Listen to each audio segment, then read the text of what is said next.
into said person's room with said letter and handing it to him and being like, hey, I think you forgot this. And, the expression on his face was very priceless. But, thank you all. And, just before I begin, watching Brian Browning pick up a 6-month ship, that's a miracle. Amen. That's a miracle. I didn't think we were going to get you back here. And once you got here, I wasn't sure we were going to be able to get you through this. Everyone that picked up chips tonight is a miracle, but we've had all of us have had a real special investment into Brian, and it's an incredible pleasure to watch you pick up that chip, man. So congratulations.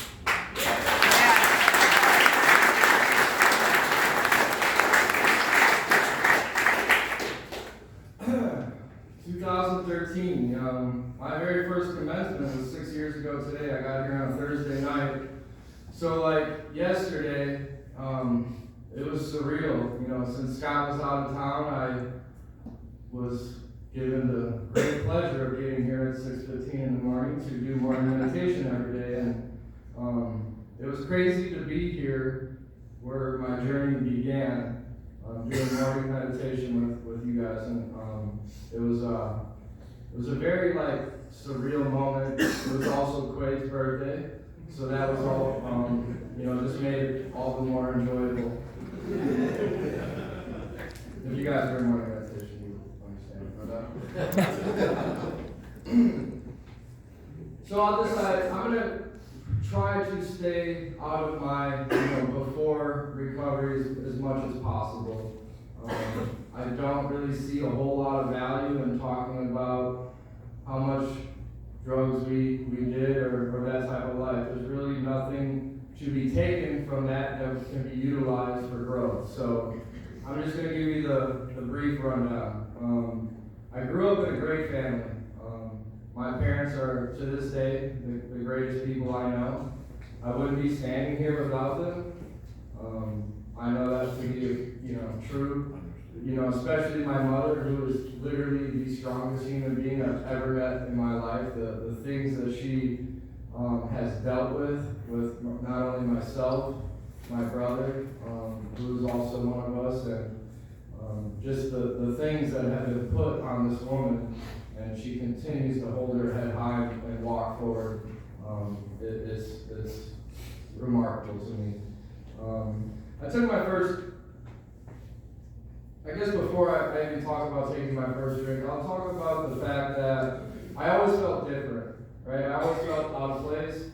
I always felt like, I just don't quite belong. I had friends, I played sports, I did all the things that normal kids do, but when I did them, I just didn't feel connected to them. And the best way I can describe it, and I know I tell this a lot, but I feel like it's a very good parable, is when you're in school and you see that kid wearing back then, in the 90s, Jordans were the thing. They're still the thing, which I don't get because he's 50-some years old, but and this kid brought, he got the new Jordans, and I was like, man, I want those, so I got a pair for myself, super excited, put them on, went to school, and then I instantly felt like these shoes just don't look as good on me as they do on him, right? And I think in every alcoholic and addict is the intense feeling of the absence of connection, right? Connection to anything, anybody. There's a photo that I sometimes refer to of a family Christmas, and I was in my 20s, and my brother, sister, and some of my nephews are with my parents, and they're all huddled together. And here I am off on the corner in the side, just looking terrible. And I think that's a really accurate reflection to how I felt for decades. And so when I took my first drink, I didn't just take a drink, I literally drank alcoholically from the first time I drank. Now, does that mean at 13 years old I was drinking a handle a day? No, but it was the way I drank was alcoholic in nature. I didn't just drink a couple. I would drink to get absolutely bombed until I would pass out and then, continue on. I was a high honor roll student. And then I began to smoke pot, my freshman year, towards the end of my freshman year. And you could literally watch, if there was a chart for my grades in high school, I ended up getting thrown out of high school my senior year, but it dropped a point, 1.0 every year. And so I was smoking weed every day. 16 years old, sophomore in high school, I think it was 2000, I was introduced to OxyContin. And back then, it was a lot different than it is today. They were everywhere, they were cheap, and they were, it was really the beginning of what we see today as what we would call the epidemic, right? The epidemic that was in some way, form, created by the pharmaceutical companies. So once I took it, my first one, I was like, this is how I want to feel the rest of my life. I finally feel connected to something. This is it, I've arrived. I finally feel whole. My whole life I've been searching for this feeling, and I finally got it, and I'm not letting it go, no matter the cost, right? And that's what I did. That's what I did for the next years. After I got thrown out of high school and I was in an alternative school, things had gotten so unmanageable and out of control that I asked for help. I'd already done a couple outpatient programs, and I think I was 17, addicted to Oxy 80s, and I'm in an adolescent outpatient program, and this was kids with cough medicine and kids that smoke weed and things like that, and I was just I don't think I'm in the right room. You know what I mean? I'm doping, I'm robbing people, stealing from people, and this kid's talking about triple C's and stuff, and I'm just I don't know if this is the right thing for me, but whatever, and so literally before I was even out of what would have been my senior year, I literally asked for help because I was at the point of I can't even take it anymore at 18 years old.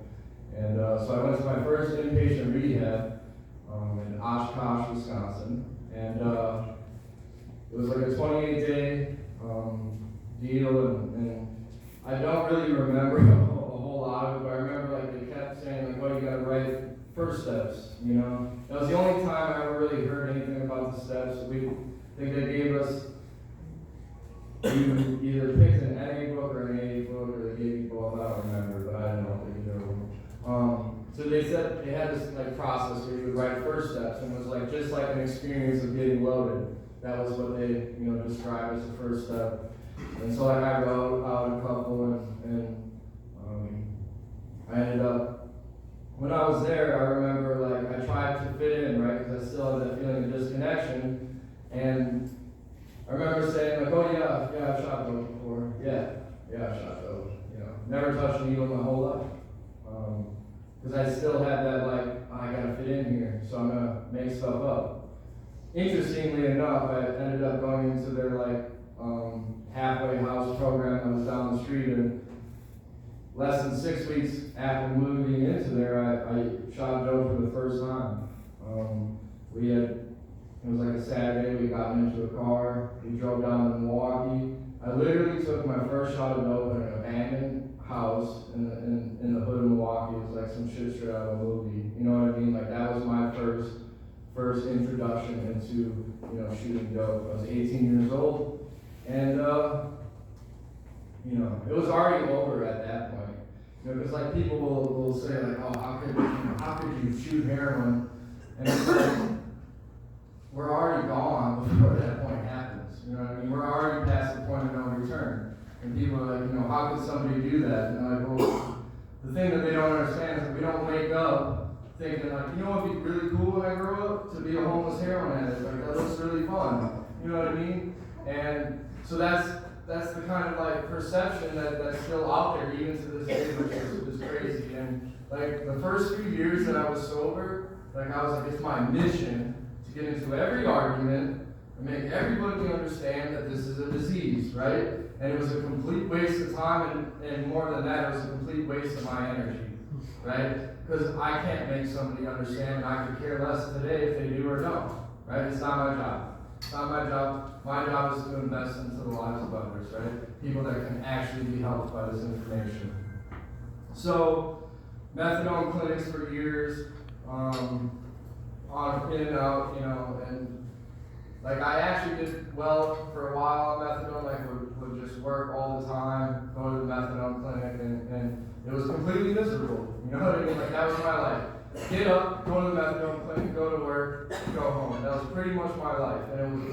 miserable, right? But I was productive, right? I was successful. And I would always, the only thing like I would be able to obtain happiness is by the things I got, right? Unfortunately, you can never obtain happiness that way. Happiness is always just right outside of your grasp. When I define it as when I get this, then I will be happy, right? When I get that thing, then I'll be happy. Well, guess what? You'll never get it. You'll keep reaching and reaching and reaching, and before you know it, 15 years of your life are gone by. You're 30 years old in another rehab, wondering how the hell did this happen, right? I wasn't supposed to be here. This wasn't supposed to be my reality. I had potential and opportunity and all these things that people said, man, that kid's just, he'll never get it. I was that person that people said, I just don't think he'll get it. Rehabs and all these and people in AA and things like that. I went to hundreds of AA meetings. The only thing I heard, now I'm not saying it's the only thing that was said, but the only thing I heard was just don't use and go to meetings. Right? I'm like, well, if I could do that, I wouldn't be here. Right? If I could just not use, what would be the point of me walking into a room with you people? You know what I mean? So it's really like, what they really should be saying is like, just don't use and just don't think. Right? Because that's where the problem is between my ears. You know what I mean? Like, they'll be like, oh, your trigger is this place or that thing or these people, and I'm like, my trigger is when my eyes open and the first thought pops in my head. So how can I avoid that? Can somebody please explain it to me, because I just don't get it.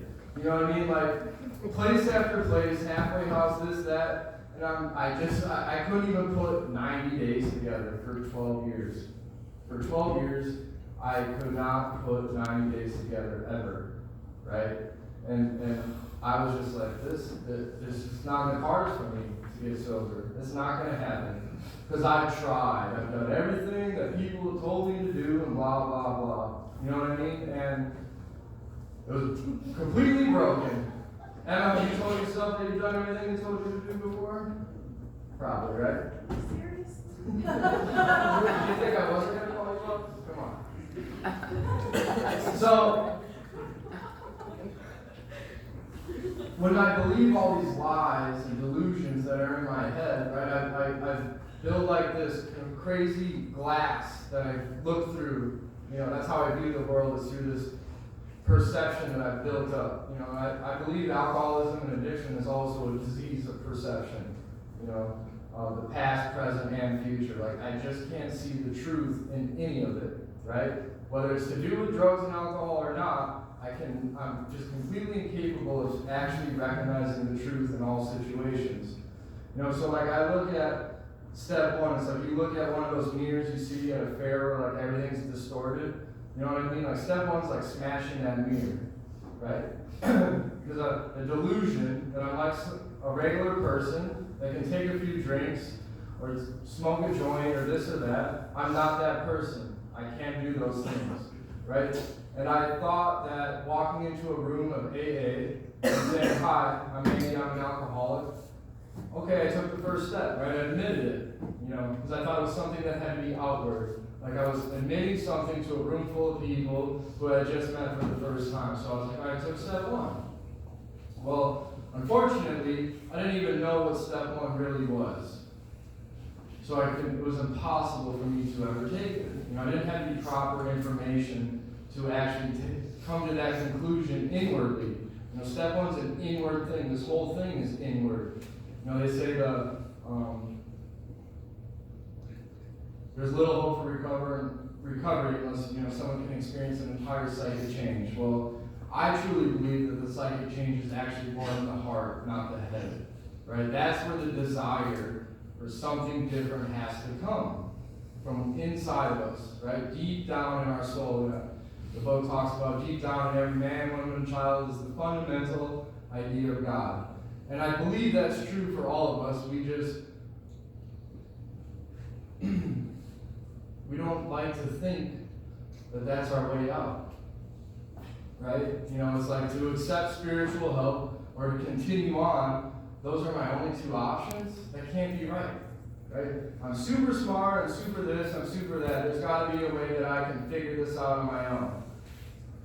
But that's it. You know, that's what we do here. You know, and I'll talk to, you know, people like, well, have you ever tried this, that? You know, I'm like, you know, I support all those pathways, but what we do here are the 12 steps of Alcoholics Anonymous, right? And I believe that we do it better than anybody. You know, some of us have put a ton of time into learning this information and being able to deliver it, you know, to you guys so that you have the same opportunities that it was given to us. You know, I remember, I doubt Scott remembers this, but it was a Friday, October 11, 2013, and it was either, I believe it was after field day, and he was walking in this room looking for Keith, right? And I was literally sitting on this side completely by myself. This room was completely empty, and I was just sitting there by myself. I've been here like, you know, 20 hours, 18 hours, and I'm just sitting here like staring down at the floor. And he ended up coming in here and he sat down next to me, you know, and he told me everything's going to be all right. He told me everything was going to be all right. And for the first time, I somewhat believed that to be true, right? Because every place I walk into, I'd be like, you know, I just don't think that I'm so unique, you know, so much worse, all these things, that this stuff's just not going to work for me because I'm so much worse than everybody. I'm so much different, right? So full of shit. In the foreword to the big book, it says, you know, recovery begins. Each day in the world, recovery begins when one alcoholic sits down and talks to another alcoholic, sharing experience, strength, and hope, right? That day, on Friday afternoon, was like my first clear memory of thought that I had here. So I believe that that's really where my recovery began, you know. That's what I believe today, you know, and you were there. You were that alcoholic that sat down, sharing, you know, experience, strength, and hope with me. And I'll be forever grateful for that. Because I've been in rehab after rehab, and like, I just had become so hopeless that what was the point of even trying anymore? What's the point? And I know that there's people in this room that they still feel that right now. They're like, this just probably isn't going to work for me, you know? And they go on believing that they do enough while they're here to get through the program and kind of pick up their certificate and go on their way. And unfortunately, you know, some of them die. See, so many people die. I can't even, I don't have a number. It's in the hundreds. It's in the hundreds, plural, of death that I've witnessed. You know, people that are sitting in these seats, or seats of AA, or seats of past treatment centers. Like, there's so much death around us, right? That we begin, and like, sometimes there'll be people like, wow, that person is doing really good. You know, if they fell, what does that mean for me? Right? Because we like to compare ourselves to other people instead of identifying our, you know, with the illness and what recovery is. I remember not too long ago I was talking to a friend of mine, and he has a couple of years, and he's just like, I don't want to go to meetings and identify myself as an addict or an alcoholic for the rest of my life. I just don't want to do that. You know, like, I'm sober today, I have things, like, why would I want to do that? And I was like, look, I don't identify as an addict or alcoholic anymore, right? I follow the traditions of the 12-step fellowship. When I walk in, I introduce myself as it should be, but today I identify as somebody that's in recovery, because that's what my life is today. It's not about, it's no longer like it was when I was in active addiction or alcoholism, right? Today my life is the result of recovery. That's what my life is today. That's how I identify as a person in recovery, the principles I carry, right? The willingness to try and help others, the ability to actually think, right? Because a lot of people say, you know, you shouldn't trust a thought for years. You know, you don't know how to think, but that's not what the big book tells us, right? Intuitively know how to handle situations which used to baffle us. That's what the big book tells us, right? So, you can get to the point where you can actually trust your thinking once again. That's what recovery is.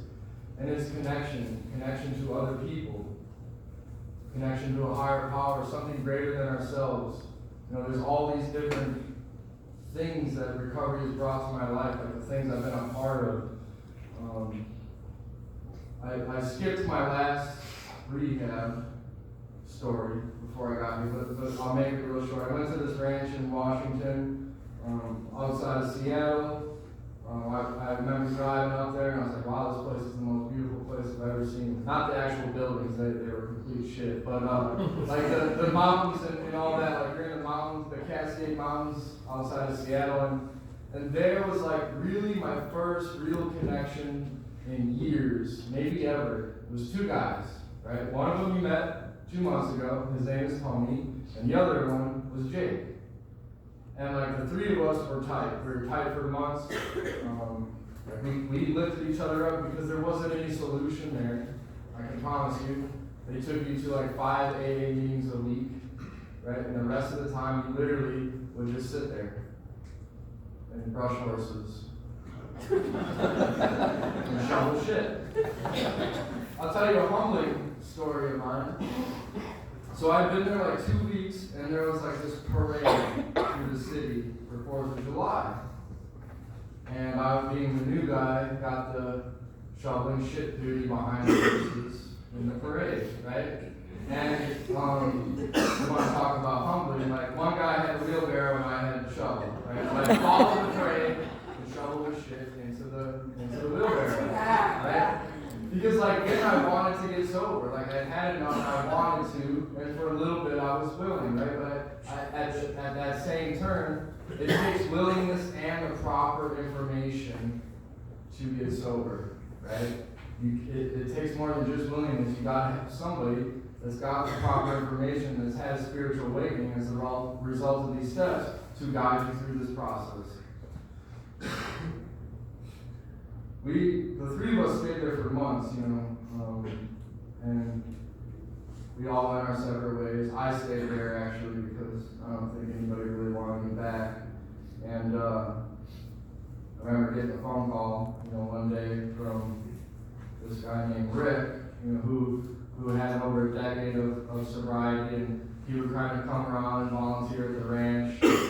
And you know, he was Jake's sponsor when Jake was there, saying like, you know, the way Rick is, like it's like, hello, he's like, Jake died.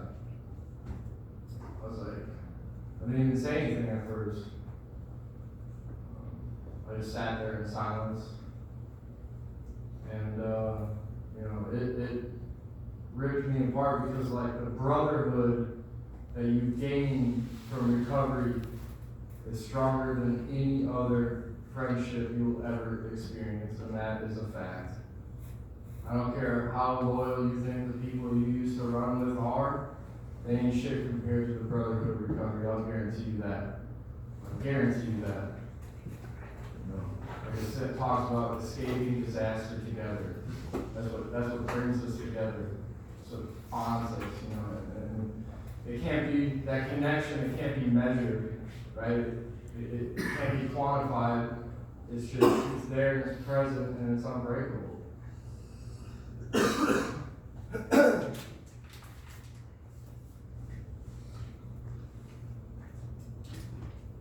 So, a few weeks after that, Rick had asked me if I wanted to fly to New York to kind of pay my respects to Jake's parents and maybe kind of just tell them about the Jake that I knew. Because Jake that I knew was an honest, good dude. Like, he was like 6 years younger than me, but like I looked up to him because he got there before me. You know what I mean? Like, I was like, man, this young kid's got it together. Like, he's intelligent as shit. He's funny. He was the type of person that he could literally talk to like any type of person, right? Like he could connect and become friends with any type of person, any type of walk of life. Right? That was the kind of person that Jake was. He didn't see anything except for the soul of the person. That's all he saw. Unique and rare. So I remember flying out there, and I don't think I looked Kathy in the eye one time for like 14 hours. You know, I was just as still disconnected, miserable. I really wasn't sober. I probably had some clean time at the time, but I didn't have any recovery. And, I flew back and ended up, getting back into it, and I was using it, and it got really, really bad, and I was in this shed, and Rick, had asked me, like, hey man, there's this place in South Carolina that I sent Tony to, like a month and a half ago, do you want to go? And I was like, no man, I'm good. I got it all under control in this shed. So, then like a week later he came back, right, and like it progressed as it always does, and I looked like death, and he's like, hey, Kathy, Jake's mom, is offering to pay for you to go to this place in South Carolina. And I was like, man, why did you say that shit? That was that divine intervention. I don't think if it had been that offer, I don't think I would have taken it, because I was done with it all. I was done with it all. Then almost 2 years of treatment, I was 29 years old and spent at least 2 years of 18 to 29 in a treatment center. Methadone clinics, outpatients, all this stuff. So I was like, all right, I'll go. I truly believe, they talk about God, higher power, the way it works. I think that that's literally the only thing that would have dragged me out of that shed, was that offer. I'm standing here today because of you, because of Rick, my family, the people in this room, everybody. There's so many people, there's a family that lives in North Augusta named the Perillas. They're like my family away from my family. You want to talk about good people, they're amazing people. So, a couple weeks after I got here, I was sitting back there like where Rich is, eating lunch or dinner, I can't remember. And then like Kathy and Rick walked in on a Friday. I'm like, holy shit. You know what I mean? And what are you guys doing here? And they're like, oh, we're speaking tonight. And I was like, wow, that's awesome. Rick had spoke for half of it, and then Kathy had spoke for the second half of it. And I could have told you that, you felt the power in this room that night. They had both told their stories, their experiences, how they had, helped me. Rick paid for my plane ticket, Kathy paid for my first month, and the commencement ended, and they were standing outside these windows. I would imagine probably the end of October, and a guy walks up to the two of them, and he's like, so is that what you two do? Like, you just pay for people to come to rehab? And they're like, well, no. We just sent this one kid here. And he's like, well, my cousin out there, he's dying out there. Like, he needs help, and there's nobody to help him. And I think they probably looked at each other, and they're kind of like, this moment, right? This terrible tragedy that had brought us all together was going to be used for something way more than anybody could have ever imagined. You could have written this, it's not a script, right? So they looked at each other and they decided, we're going to do something about this. So those two founded what is today known as the Jake Foundation, right outside these windows on a Friday night, just like this. To date, what are you up to? 500? 516, 517. 517. 517 people have gotten an opportunity for recovery that did not have one. Was that like $500,000? $500,000 raised. All that was born right outside here. It was born out of tragedy. People could have never, ever comprehended or planned this out. So you want to tell me that God doesn't exist, or whatever it is you choose to call it? You can't. You can't explain that. It's not a coincidence, right? It's a very specific set of series of circumstances that were mapped out. by something far larger than any of us.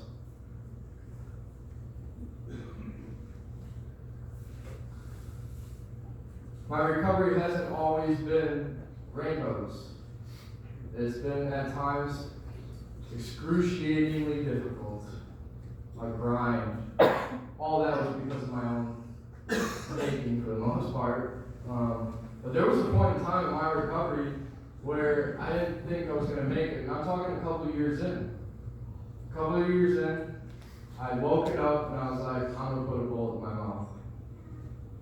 I don't say that to try and diminish hope. I say that to be truthful and honest and show you that when you stop doing these things, right, it's not necessarily just relapse that's going to happen. It can also be suicide, because that's what alcoholism is, right? It's not a problem with drinking, it's a problem with life. It's a problem with me, deep inside myself. So if I stop utilizing the tools, I will once again experience all that pain and misery. It'll come back and it'll flood in.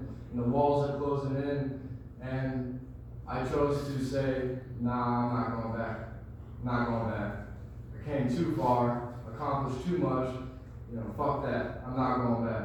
I picked up the phone, I called my boy Devin. I was living in Florida.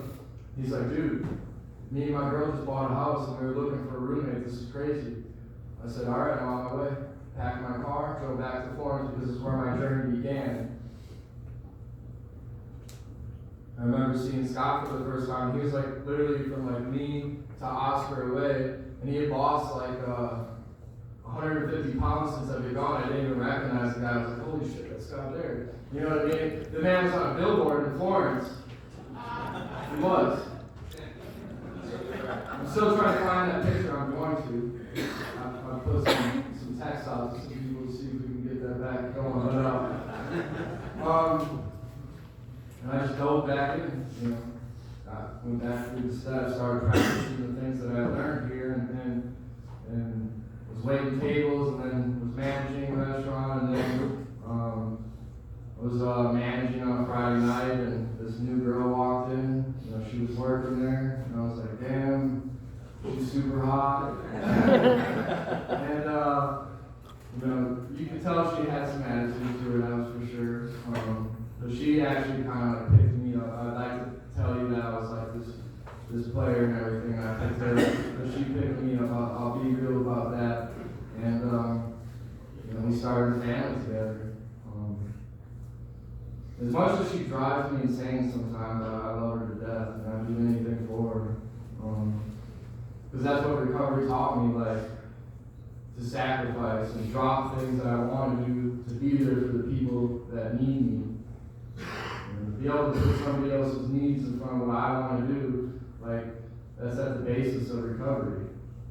And you can practice that far beyond just helping another addict or alcoholic. It's the way we live, the way we interact with our family and our coworkers and everything. And I know I'm not perfect, and I got faults and I got flaws, and I try to take a look at them, but I know I'm prideful, and it's difficult for sometimes for me to see those things, but like I have the tools and ability to recognize them and try to grow and be better and change, because at the end of the day, everything I have today is a result of this process.